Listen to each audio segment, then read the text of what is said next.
Welcome, everybody. You are back here with us, Digital Marketing Wednesday. We took last week off, and it almost felt a little bit weird, Ben and I were talking about. So we're now on a bi-weekly rhythm with you guys, and excited to talk with you today about really two big concepts that Ben and I are going to each dig deep in the weeds on. The first is looking at the automation of lead follow-up. We get a lot of questions from you guys about systems to use and how to do it and what the drips and the touches look like to really maximize lead conversion. And then off of that, we'll build in a little bit on the customization and different things that you could dangle out in front of people to get more of a response from all those leads that you're generating. Then we're going to change gears. We're going to talk about getting more reviews and how to utilize those reviews for social proof and other additional marketing aspects. So we're pumped to have you here with us today. And along the way, if you have questions or comments, be sure to drop them in the notes below, and I'll monitor those, and we'll do our best to tackle them by the end of the session. So Ben, what's up in your world these days? Just everything's automatic. No, I'm kidding. That's just the corny lead into automation. It's great, man. Just rocking and rolling. Another beautiful Wednesday. Nice. Well, let's go ahead and dig in and talk a little bit. I know you guys do a great job of lead follow-up on your team. I know you've done a lot of effort in building out automated workflows. So maybe start with what do you see as the biggest gaps or opportunities for improvement in that automation of lead follow-up? And then we'll kind of toss the ball back and forth a little bit on this. Absolutely. So lead follow-up in general, or we think about automation in general, right? To me, automation is saving time by planning ahead. So, and that's one you can write down in your notes, saving time by planning ahead. That's all automation is. You're thinking about the variables along the road. And the key here, and I know you guys have never heard me say this before, so get ready for this. The question you have to ask is, what is the end goal of this interaction? And I know Bill's chuckling because I ask him that all the time, but what's the end goal of this interaction? And you need to think about this in terms of your lead follow-up. So what's our end goal? And here's where I think a lot of agents kind of misstep, right? This is something we talk about a lot. The misstep here is the end goal in their mind is to sell that person a house the first time they talk to them. That is not the goal of lead follow-up. The number one job as an agent or anybody trying to automate anything in lead follow-up, your number one job, write this down and highlight it, is to get a response. You need them to respond to you before you can do anything else. So the biggest gap that I see with agents right now is they prime everything they do in their lead follow-up to get a sale rather than building that relationship to get a response, to get that trust built, to move them down a specific path or a buying behavior. And the funny part is, as much as we try to make ourselves feel really special and different, most of the time humans react the same way in the same manner. And when it comes to home buying, there's processes in place. There's rhythms in place for home buyers. They have a certain amount of time they spend searching for homes. They have a certain amount of time they spend browsing on the web, and then they have a very specific time frame. They contact an agent, and from there we have it down to I know, Bill, is something we track at the coaching company is the buyer days on market, right? We know how long they search for homes even. So all of this stuff is predictable. It's just, are you doing the right kind of conversation at the right time? So for example, it's and I know we like to use the example of, it's like going to a bar and asking someone to go home with you. Sorry, we're not in church today, guys, but it's asking someone to go home with you the first time you ever meet them, the first sentence out of your mouth. That's what happens on these drip campaigns a lot of times with people. So when it comes to lead conversion, your number one job is to get a response out of people. And we talk about the three things in lead conversion. That it needs to be fast, right? That's your number one thing. So when I think of automation, the word that comes to mind is connected. Are all of your systems connected in the world, in your world? Does everything talk to it? Does your CRM talk to your lead source? Does it talk to your email newsletter? Does it talk to your mail outs? Does it talk to whatever it needs to be connected to? And then from there, customize. There's a lot of different ways to customize this stuff too. Some cool things you can do on that end. And then again, just a reminder, generating a response. All of this is geared towards generating a response. So Bill, that was a really long answer to the number one thing. The biggest gap that I see when it comes to automation is that agents are not working to generate that response from potential leads or inbound prospects. Sure.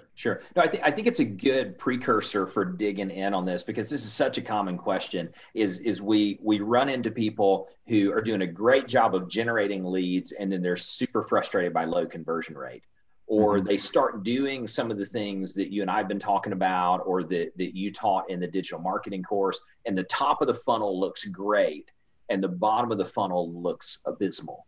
And it's all the stuff that's in between on that funnel. So let's do this for just a second, because you hit on a key point about how the messaging matching where the person is or where the lead is in the timeline.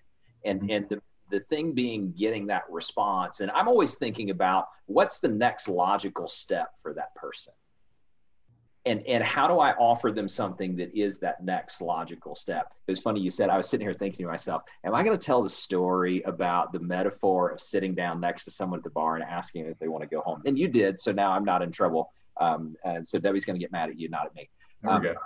Yeah. So anyway, now we're here and we're saying, let's talk about timelines. Okay. So someone starts their home search online, approximately how far out from when they're actually going to purchase? Ballpark. Ballpark, I know NAR statistics on this say 10 weeks. Typically, it's how far out they start that search.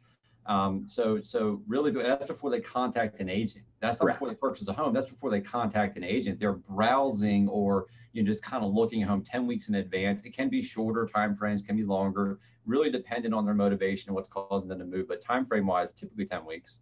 Yeah. Okay. So they start looking 10 weeks out. I think this is important for the folks at home to make in their notes, because if they're just starting to look 10 weeks out and we're closing hard for appointment, then what we're offering them doesn't match where they are in the process. So now time is elapsing and they are approximately how far out before they raise their hand or contact a real estate agent?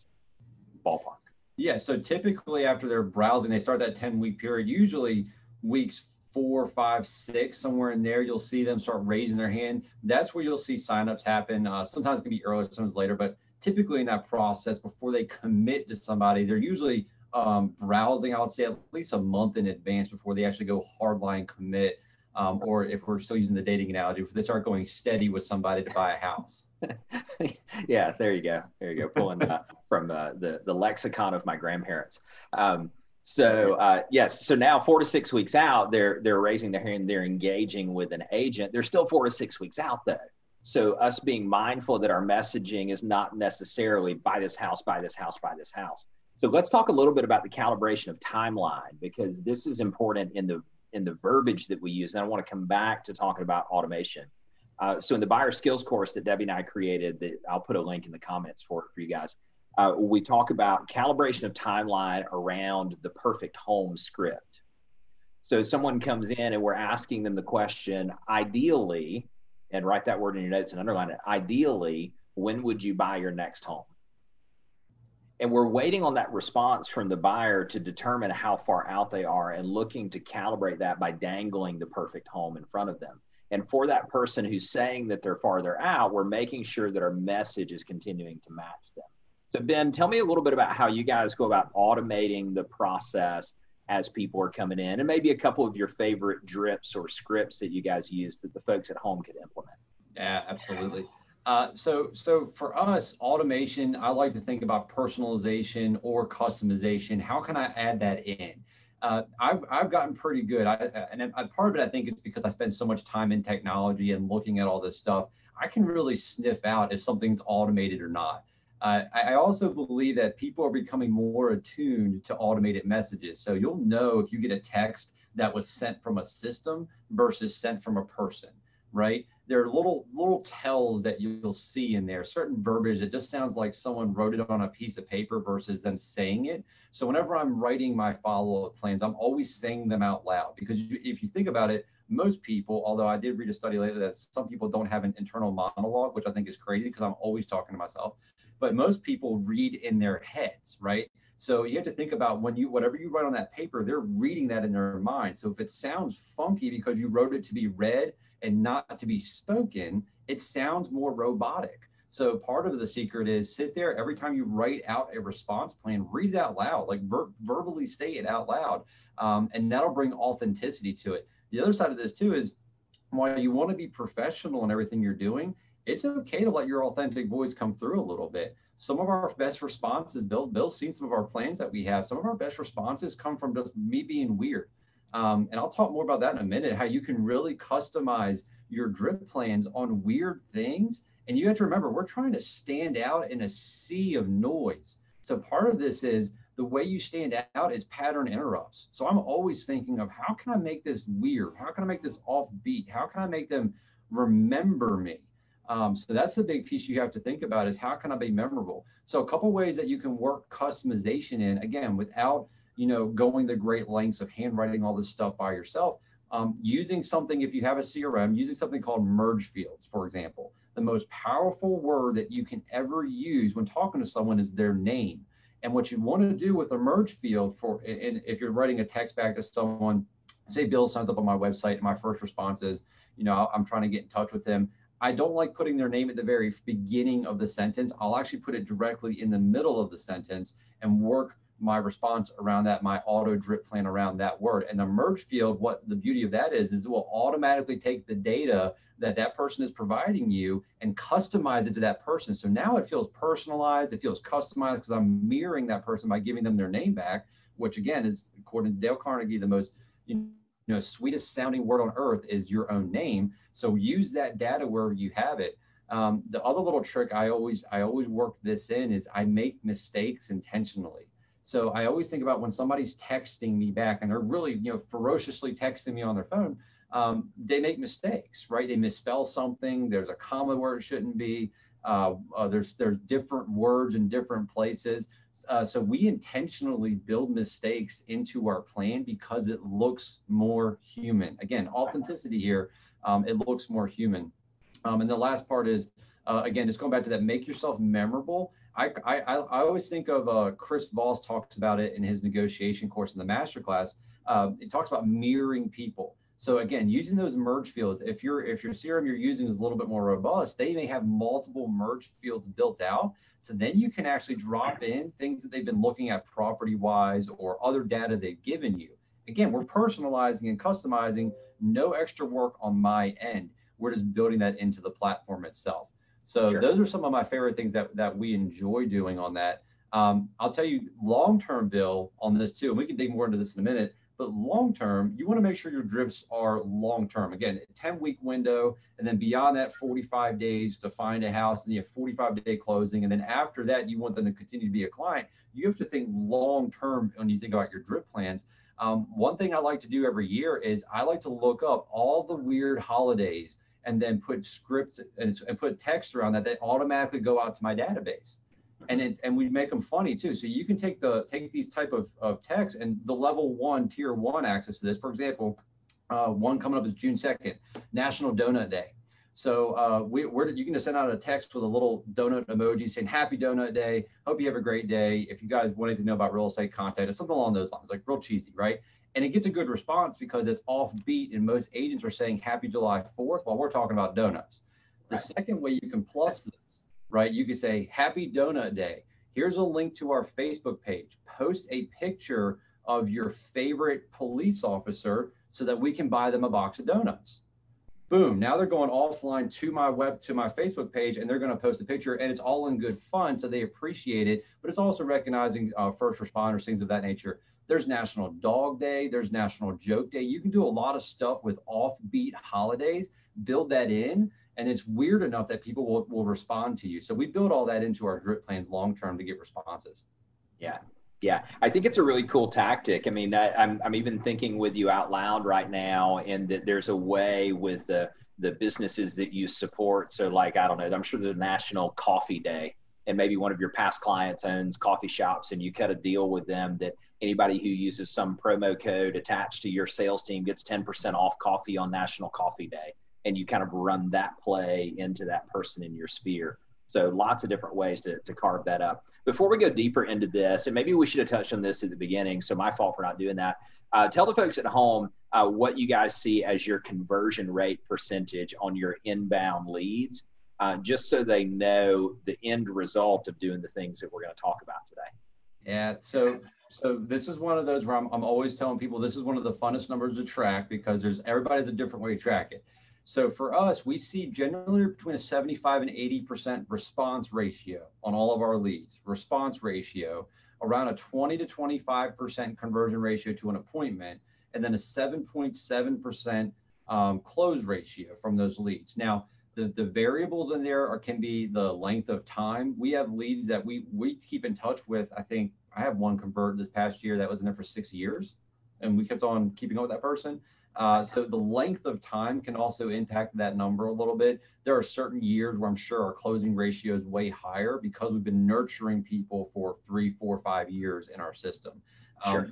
I think I mentioned in the digital marketing course, I've said to you before, Bill, we're like Hotel California. You can check out, but you can never leave, man. You're a lead. Leads never die in my world. They're always good. It's that I haven't figured out their time frame, so we always keep them in our system.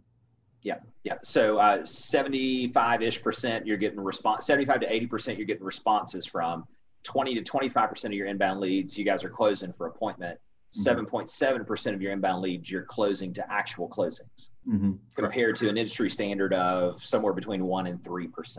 So on a good day, 1 to 3%. I was talking to several people lately. They're like 0.5%. Sure. Yeah. And that number just keeps getting dragged down because I think, and tell me if you see this differently, I think people are finding it easier to generate top of the funnel leads. And so they're kind of flooding their non-existent system. And then by the time they get done cherry picking, they're at a 1% or lower number. Okay, so let's talk a little bit about customization. And you gave some examples of merge fields. And I know there are some fun, quirky, unique scripts that you guys use. I'm particularly thinking about the Alien script, which is my personal favorite. So maybe talk with the folks a little bit about that one, and then how those types of things spike your engagement with your incoming leads. Well, again, it goes back to the pattern interrupt, right? So what's the unexpected play here? And typically, if you get a real estate text message, and this is the other thing I do a lot of like case studies where I'm going around looking at everybody's systems. I am in contact with a lot of the big CRM companies, and I get to see the drip campaigns they build and how they build them. And everything is just so boxed or canned, it just doesn't sound real. So one of our favorite scripts that we use is were you abducted by aliens? The key here too also, guys, is putting it in a text and an email and sending those at the same time so they see it on whatever medium they happen to be on. But were you abducted by aliens, but goes along the lines of, were you abducted by aliens? If so, let me know. I'll call NASA, I'll call the Marines. I just want to make sure I can help you along those lines. And what it does is it generates a response. And usually my favorite one that we've ever gotten was some lady sent back LOL, yes, I'm still interested in buying a house. Right. So it ended up working and it got the response. And that's I think day 13 of our drip campaign or something on the day 12 or 13. So it's way down in our drip campaign. And it gets a really good amount of responses. And here's the other part I love about it is it's so quirky or so off the wall that it's pretty easy for me to trace back where this person converted at, because they'll say to us, oh, it's because that alien script. I can't believe y'all sent that out to us. And it's like, oh, okay, well, that actually still works. So my agents hated it at first. I'm not going to lie. They were like, we do not like this script. And then they started seeing that people respond to it and like, okay, well, maybe it's not so bad. Now we'll keep it in there. Right. What are some other ways, and kind of putting you on the spot here, some other ways that you guys are customizing or some other things that you guys are doing differently that you think is spiking the response rate from people? Good question. I think one of the big things that we typically do is we customize on top of our automations. So one thing I'm a big fan of is taking any data you're getting from people. So if someone signs up on your website or comes to a Facebook lead ad on a particular property, we look at that data. And then while we have a really robust automated drip plan that follows up with people, we'll take that data they give us and we'll ask a question around that data. So if you came in on 1234 Main Street, I'm going to ask you a very specific question about 1234 Main Street. Did you like the kitchen in it? What did you like best about the backyard on 1234 Main Street? Was the garage big enough on this property? And it customizes it to that person rather than being a very generic, are you looking to buy or sell a home? That's a key piece of it. The other thing, and again, you guys are gonna be shocked to hear this, video. Use video. Come on, use it every chance you get. Think about it. They're going to see your face. You can text or email it to them. Are you kidding me? Build trust, build the likability factor. Have a little script to say about you can even pre-record these, by the way, and have it go right out in your drip campaign, which is what we do. We just have it go right out. Sure. But you can record a little video just introducing yourself to each lead if you want to, and send that out to try and capture them as well. So I think videos are really great way to customize and be different, because there's so many agents that don't use it and they don't think about using it in their drip campaigns or to follow up with people to convert them. Right. Right.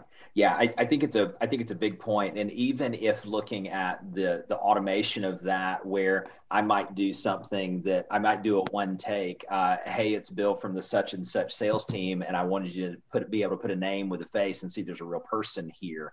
And if I did that and I shot that like once per quarter ish, like along with the changing of the seasons, so I have some sort of landscape-ish type background that causes the person to think, even if it's subconsciously, causes them to think like, oh, this is really happening right now because it's springtime outside, or summertime outside, or whatever it is, and then that becomes part of the automation. I like that. Let's dig into something that connected to all of this that I'm really, really passionate about, and I know you are too, and that is speed to lead, and how important speed to lead is to conversion. I know everybody who's watching this knows that, yet drive that point home and then talk about how you guys ensure speed to lead in your world, or how you would coach someone to ensure speed to lead in their world. Yeah, it's critical. It's critical. It's probably the number one factor is what we're finding. And it makes sense when you think about it logically, and it's easy as agents to get caught up in the day to day and just kind of say, oh, well, I'll follow with that person later on, or I'll get to them tomorrow morning. It really, the studies show you just kill your chances. I know Zillow just did a study on this, and it used to be within 5 minutes. And when they did the study, they got really granular, and it was like between 2 and 5 minutes, it dropped 60%, right? Between 2 and 5 minutes. So 120 seconds is really where you have to reach that person and convert them at a higher level. Otherwise, your chances just go down dramatically the longer it goes on. After 24 hours, you have like less than a 5% chance of converting that lead. Sure. And the only difference that they found was the amount of time it took you to respond to the lead. And the crazy part to me on that is 120 seconds, you can automate a lot of this stuff now with text, with video. You can have automatic voicemails go out.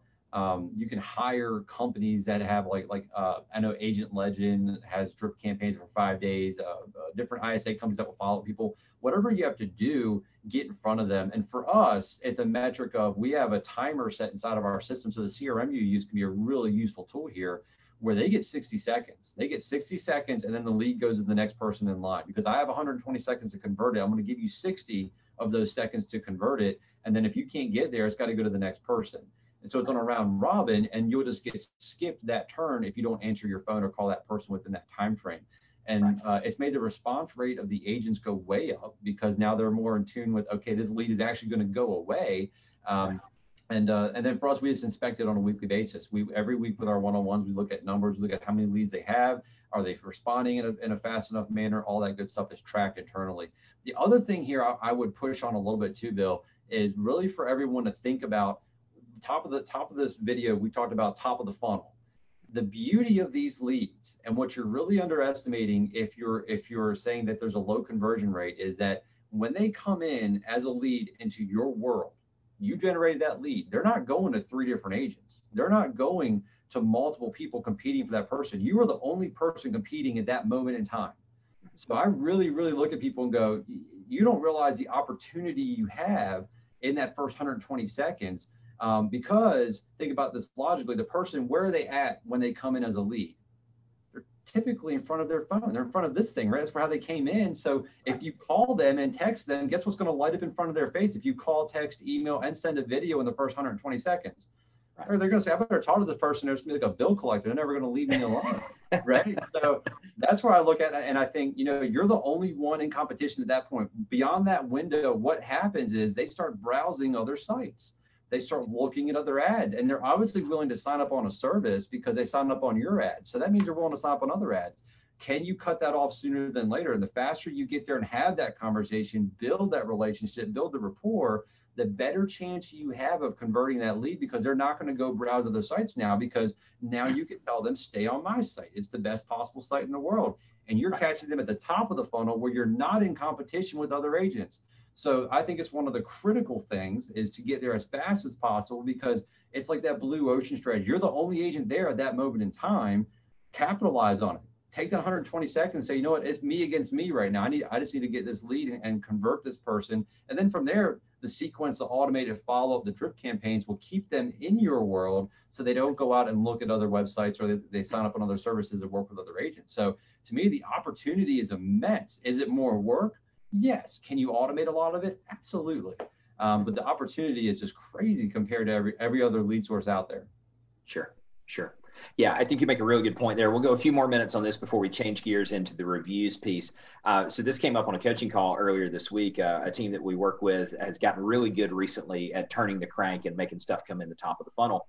And the question inevitably came up, what do I do to increase the conversion rate? And my first question is always going to go to look at what you just described is, well, what's our contact ratio? So first of all, before we get to what do they convert to as a buyer sold, what's our contact ratio for that lead? And that number was pretty low. And I said, well, with that number being pretty low, what's our speed to lead number? And are we tracking that? And this is inevitably where the initial breakdown that we usually see is that time that it takes the system and the agent to get to the lead is abysmally slow. And what we all know is if you want to get more of something, then create a hyper focus on it for a window of time. So with this particular team, we're about to launch a speed to lead contest. And for 30 days, that's all we're going to focus on with their buyer lead team, or with their buyer agent team, is how fast can they get to the leads. And then there's going to be a first prize, a second prize, and a third prize. And all we're going to talk about within that team for 30 days, and that little niche of it at least, is how fast are we getting to the leads, and with the idea of building that muscle. So for those of you who are watching this and you're thinking, well, I'm generating leads and I'm not sure why my conversion is, start at the top, see how fast you're getting there, and then focus on what your system is and what you're saying, and then just follow the rabbit trail all the way to the bottom. And you will inevitably find some holes there, and just start working on them sequentially. Yeah. Well, the other side of this too, if I want to put a little bug in everyone's ear on this too, we really thought the conversion ratio or the breakout of our leads was about 40% sellers, 60% buyers. And then we started adding in additional layers and data points for us to track. And guess what we found? 65% of our leads that came in are actually sellers. So if you're hurting for listings right now, go hunt those leads. And here's the thing, we started out asking the question of what's the intent with every single person that comes in? What's the intent at the end of it? And part of this is saying that funnel process, the conversations you're having, I'm willing to bet right now that a lot of people have buyer drip campaigns in place, and they're speaking the wrong thing to that particular lead, because that lead is actually a seller, right? So if 6 or 7 out of 10 of every one of your leads that come in actually has a home to sell before they can buy, and all you're sending them is information about buying, you're not talking to them about anything they're interested in right now. Because really in their mind, they have a barrier before they can start looking at actually buying a home, which is the house they have to sell. So I would encourage you to look at your drip campaigns you have in place. And if it's just buyer information or paraphernalia, say, okay, how can we work listing conversation in here as well? How can we give them information about how to stage a home? How can we give them information about our customized marketing plan to help them sell a home? And what you'll find is you may spark conversations that you're missing right now, because again, you're having the wrong conversation at the wrong time with that particular lead. Mm-hmm. Yeah, such a huge point. And that question comes up a lot, like, what do I do to go generate more listings? And one of the counterintuitive answers to that is look at your buyer leads and make sure you're digging in on that first. And all we're doing here is we're deconstructing a really common thought process. Like if you or I or anyone watching this were thinking that we might want to move, probably the first thing we would do would be to look at what's on the market right now. Like, let me see what's out there. Let me see what's going on. Let me see if anything piques my interest or what prices are looking like. And then all of a sudden I find myself registering somewhere, and lo and behold, I have a house to sell first. So I think you guys are doing a really smart move and working through that. Okay, before we transition to talk about reviews and getting them and leveraging them, anything else you want to say on the automation or customization of lead follow-up? Did you just make a new word up? That was impressive. I did, yeah. I mean, I did. Tell Debbie to add it to the dictionary. Sure. Overall, I think that now we hit everything on the head there. I think that when you think of automation too, there's so many more levels to this. And I know we've talked about possibly working some of this into the next round of digital marketing for everyone. But there's so many levels to automation. So there's artificial intelligence bots. So there's systems out there that I absolutely adore right now that are doing a fantastic job because they embody natural language text. There's ways to set it up that people are actually scheduling times to talk to you through automated online booking calendar systems that find openings on your calendar to have conversations with you. So there's ways to set all this up and really automate your business from soup to nuts. And that's kind of like the dream in my head of soup to nuts. How do I start with this, lead, this prospect, this advertising piece, and then move them all the way down to an actual signed agreement with my team, and then we'll close them out and get them in a house or list their property and sell it. So I like to think about that all the time. There's so many ways to do it too. So this was just the tip of the iceberg. There's so many different tools and systems that you can plug in. The main thing to remember on automation is it all connected so that it all makes sense? And is there that flow? Think of like inflows and outflows. So sometimes I think of water flowing through things.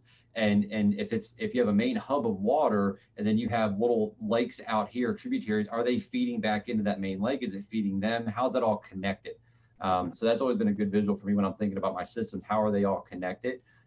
There's a lot more there you can do too to make it really, really snazzy down the road. But baseline start, get your drip campaigns in order and make sure those are automated and be fast on your responses. Yeah, it's a great point. I think we both see the day in the not too distant future where there's a really intelligently programmed messenger bot that does a lot of this heavy lifting for us. And that already exists in other spaces, and it's starting to show up a little bit now. I think there's massive opportunity there. Yeah, we're playing with one of those right now. Whew. It's a little creepy because it's like it's having a real life conversation, and it's machine language doing it, and at the same time you're going, holy cow! It's asking some really good questions and engaging leads in a very high manner. So yeah, those are definitely, I think those are going to be the next probably 12 to 18 months. You're going to see those show up heavy-handedly in our market. Right. I would agree with that.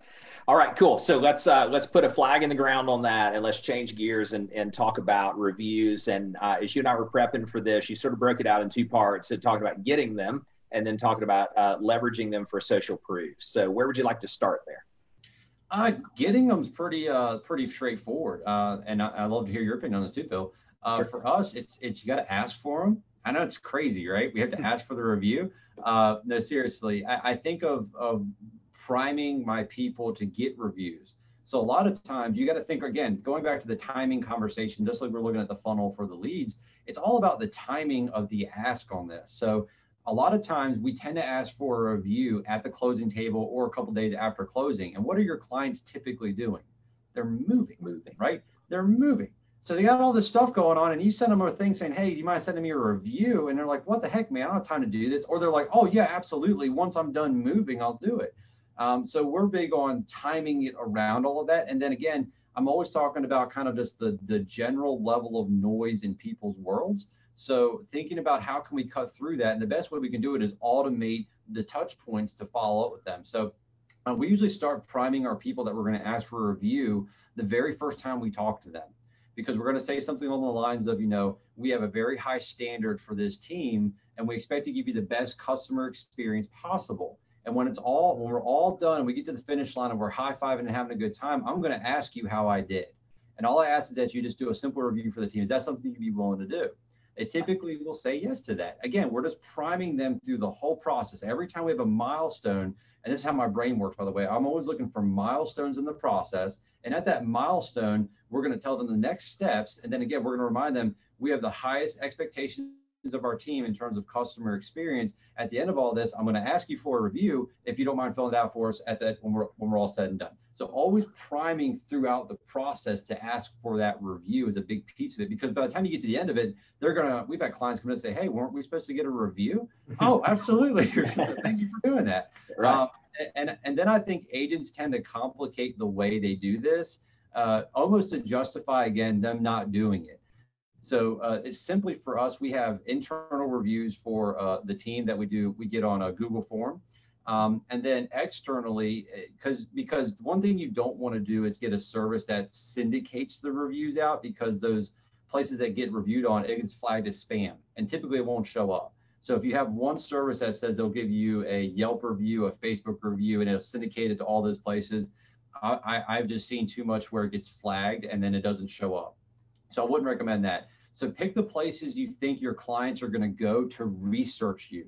That's the number one thing. Think about where they're going to research you at. For us, it's typically our social media, Yelp, our big ones, Google reviews. Facebook's our biggest one that we get reviews on.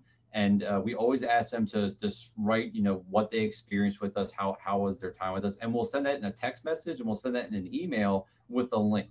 And we'll do it at usually, I would say, 7 to 10 days after closing. Again, we've reminded them continually that we're going to ask for this review. So when it comes, it's not a surprise, they're expecting it. And then internally, we have an internal team review that rates everybody on the team, from team leader down to our admin, down to all of our vendors get rated. So I can see if there's any hiccups there. And we ask questions in there for them to tell us what we could do better in our business, things of that nature. So we have an internal review, and then we have external reviews. And if you take it a step further, because I'm obsessed with like good data, if we don't win a presentation, like a listing or a buyer presentation, we send them a review too. I want to know what we did wrong so I can get it right the next time. So we're actually getting reviews on that as well to help better our agents and our service going forward. But just for client reviews, just gathering them, just ask, prime them throughout the process, and then ask at the end. Mm-hmm. Mm-hmm. Perfect. A couple other things that we have seen to work well is let's say that you're in a position where you don't really have a lot of reviews yet. You've got a ton of past clients and you got a ton of raving fans, and people really want to sing your praises. Is running a contest around something like that.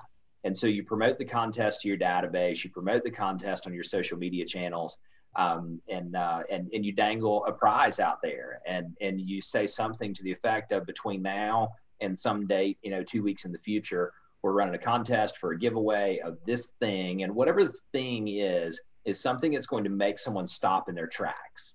Like I absolutely despise lame prizes in contests. And you'll know if it's lame or not, because if you wouldn't want it, then it's lame. So the way to deconstruct the prize is to think about it. Is this cool enough that it would stop me in my tracks? Or is it valuable or a big enough deal that if I see this in my feed or I see this in my email inbox, that I'm going to stop what I'm doing. I'm going to do what Ben asked me to do and give a review to the team. Then you have the right prize. And is everybody going to do it? No. Is it a great way to spike it? Yes. So you can run it as a contest. The other thing we've seen some of you do, which I think is brilliant, is when you do a live event, which hopefully we'll be able to get back to doing those client parties and stuff like that, is have a separate drawing for people who give you reviews. So there's maybe like a high top table over in the corner with a little special drawing and a sign and a computer or a tablet and a dedicated team member, or maybe you rotate team members on shifts through that, where folks can go over and give you a review on whatever the platform is. And by them doing that at your event, they get entered into that special drawing. So those are creative ways to go spike it. And you might end up with 20, 30, 50 reviews out of nowhere just by running some sort of play like that. So get creative on how you're going to dump gas on the fire if you feel like you're playing from behind. All right, so now we have the reviews, Ben. What the heck do we do with them? Well, it's kind of like singing from a mountaintop, right? You want to display those things loud and proud. I like thinking of what's the best way to get somebody. Or I think about my experience whenever I go on Amazon to buy a product. I don't know about everyone else. I'm first of all, I'm very fast paced, so I don't really have a lot of patience to read all the product description. I go straight to the reviews and I start reading what was their experience with this product. Is it going to be everything I think it's going to be? And what the other thing you're filtering through, and here's a little thing to think about. If you have a bad client review, it's not the end of the world. And that's because typically when I'm browsing products, and I think everybody will do this, we look through the good ones, and then we also seek out some of the bad ones because we want to see the other end of the spectrum. And usually it's with that note of, okay, this person was just being ridiculous, or, they're not being super serious about it.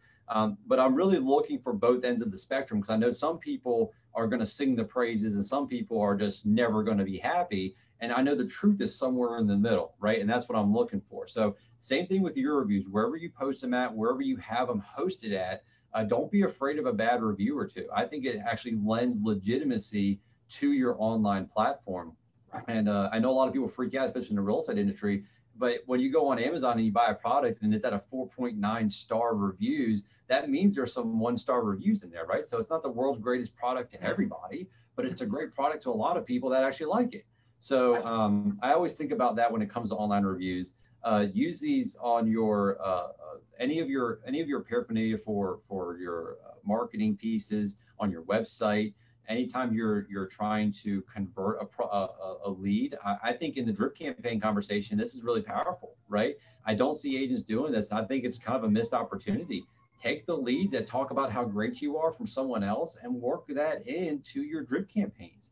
Here's an experience, tell the story around it too, right? That's a beautiful thing to do, is take somebody's review, tell the story, and then let them present it in their own words. And then you send that out as a piece of your drip campaign. It's a piece of content, again, that's written about how great you are or what a good job you did. And it's a great follow-up piece for people, and it's social proof. So it's this concept of social proof. People are more likely to want to work with you or use you if they see other people having good experiences with you. So going back to the automation piece, you can just build this right into your email drip campaigns or your text drip campaigns. Say, hey, check out this story about this family. We helped buy this house. And if you're in real estate for any period of time, I don't care, you have some cool stories about how you overcame hurdles in the deal, how you helped keep the transaction together, how you were the hero in the 11th hour. Ask your clients to tell that story, right? And then use that in your advertising as well as your branding and your marketing. I think we get so narrow focused that a review just goes on Yelp or it just goes on Facebook. And you don't think, how can I expand this into other arenas? Again, thinking of pillar content, which we've talked about several times, this is a piece of pillar content to me. I'm going to use it on my social media to post out there as a post on my social media to show people a review. I'm going to post it use it in my drip campaigns. It's going to go on my main page. It's going to go on my website. So this one piece of content that came from an outside source, which is social proof, goes in all these different places. So get creative again in how you're going to use it, because it's a really powerful piece of a conversion process when you're thinking of how do you take a person who is a cold prospect and turning them into a client. Part of that is social validation, that everything you're telling them, because remember, they're just hearing your voice. When they hear the same thing from someone else, it's so much more powerful and adds a lot of weight to what you're saying. Right. Absolutely. I think you make a really good point on also, I mean, all those are great points. I think you make a really good point on the negative review and the being okay with occasionally that coming up, because rational people understand that there are crazy people in the world. And when you've got 50 or 100 or hundreds of really strong reviews, you got one or two outliers, I think they expect that. And I think it also underscores how you go about responding to the negative review, both publicly and privately. So sometimes we'll see agents get really combative and defensive on that, like you're somehow miraculously going to change the opinion of the 1-star review. It's not going to happen, people. Just take a deep breath, take the high road, be diplomatic, and then all of the normal people out there in the world will see you taking the high road, and then it will resonate with them. Now, what you do privately is a different story. However, the way you address that publicly, I think, is really important. And you see some of the best customer service companies on the planet, that great customer service reputation gets built in times when customers are not happy. So use that as an opportunity to go the extra mile and to flex your customer service muscle. All right, Ben, anything else before we wrap up on the reviews piece? I think we hit the nail on the head. Don't be afraid to ask for them, go out and get them, and then use them after you get them. I mean, just you need to find ways to work this in. It's built in, pre-built content for you, really. And just ask the right questions around it, and then actually implement the stuff that people tell you too. You'll get some good suggestions if you ask questions. Cool. I'm going to look real quick. So maybe you have a parting thought to share with them. I'm going to look real quick to see if we have any questions from the live stream here. And if we do, we'll address them. And if not, we will scoot on out of here. Yeah. So when you think of automation, don't just think about lead conversion too, guys. Think about your lead generation effort. So there's tools and systems out there now that can automatically send direct mail for you. And it does it based on Facebook pixels built into your website. And if someone says, yes, I'll let you know my location with this one particular service, it'll actually, you can automate a pre-written out. And they actually have bots now that handwrite the cards. It'll send them a card automatically based on their location futures that they say yes to from a Facebook campaign. So you can really go deep on FSBOs, expireds, and your lead generation efforts, and not just the lead conversion side of it as well. So think outside the box on that, and don't be afraid to try new things, because some of those things are pretty cool and they work pretty well too. The response rate is pretty interesting. So think of it in all facets. And I also think internally inside of your business, transaction coordination, listing coordination, where can you automate?